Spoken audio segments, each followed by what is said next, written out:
শুক্রবার ওই জুম্মা নামাজ আসবে যেদিন গো, লুঙ্গি টুপি পাঞ্জাবিতে সাজিয়ে দেব গো।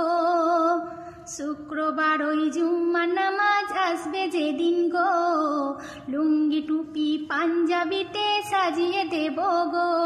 আর গর্ব করে বলবো আমার, ওগো গর্ব করে বলবো আমার, স্বামীর হয় না তুলনা, স্বামীর হয় না তুলনা, মনের তামান্না। আমি চাই গো আমার স্বামী হোক হাফেজ মাওলানা, ও আমি চাই গো আমার স্বামী হোক হাফেজ মাওলানা। ওই বেনামাজি MBBS, ওই বেনামাজি MBBS ইঞ্জিনিয়ার চাই না, মনের তামান্না। আমি চাই গো আমার স্বামী হোক হাফেজ মাওলানা।